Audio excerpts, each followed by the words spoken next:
बसपा में शामिल होने के बाद दिल्ली की निर्भया को इंसाफ दिलाने वाली मशहूर वकील सीमा कुशवाहा चुनाव प्रचार कर रही हैं। हाथरस के सादाबाद विधानसभा में बसपा कैंडिडेट अरविंद शर्मा के पक्ष में सीमा कुशवाहा ने चुनावी सभा को संबोधित किया। कुशवाहा ने मोदी सरकार की नोटबंदी करने के फैसले की कड़ी आलोचना की है।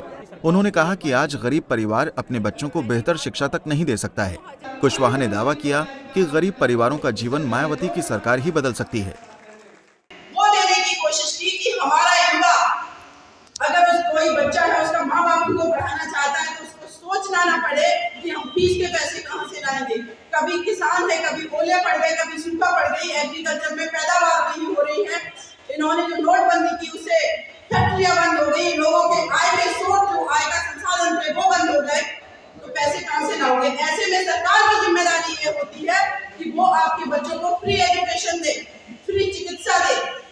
बहन जी ने वो करके दिखाया, लेकिन बहन जी ने जब किया तो समाजवादी पार्टी और बीजेपी सरकार ने उन चीजों को बंद ही नहीं किया, बल्कि उनको तो महंगा करके चले गए। आज ये समस्या है हमारे देश के अंदर कि आज अगर आम नागरिक ये सोचे कि जाकर के अपने बच्चे को एक अच्छे इंस्टीट्यूट में पढ़ा दे तो उसके लिए बिना कोचिंग के जाना मुश्किल है। कहाँ से 1-2 लाख रुपए वो कोचिंग के लिए लाएगा।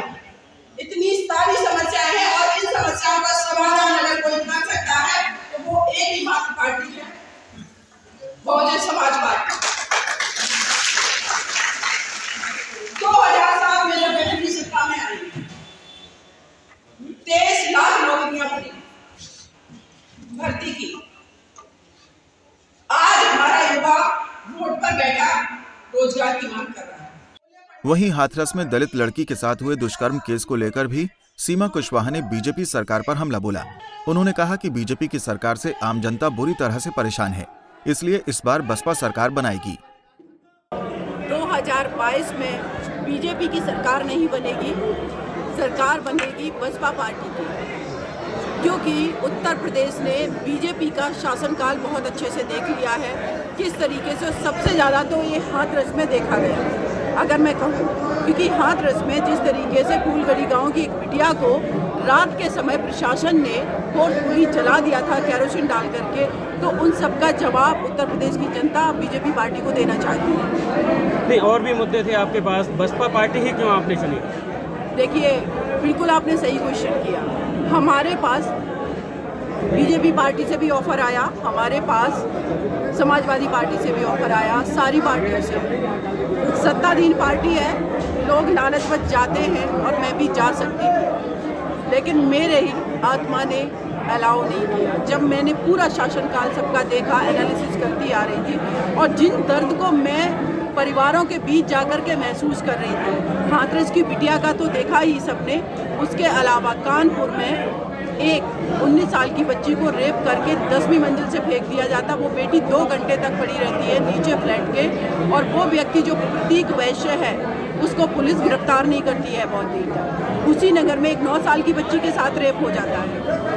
गोरखपुर में मनीष गुप्ता के साथ उत्तर प्रदेश की पुलिस जाकर के होटल के कमरे में अपनी बंदूक से मार पिटाई करती है, उनको इस हद तक पीटती है, क्रूअल्टी करती है कि उनका मर्डर कर दिया जाता है। मीनाक्षी गुप्ता को सबने देखा, उनका केस मैं हैंडल कर रही हूँ। कैसे वो बेटी रोती रही कि हमारे बेटे को न्याय दिलवा दो। हमारे पति से वो पैसे छीन लेते लेकिन जान बख्श देते। इसका मतलब है उत्तर प्रदेश की जनता कितनी त्रस्त है।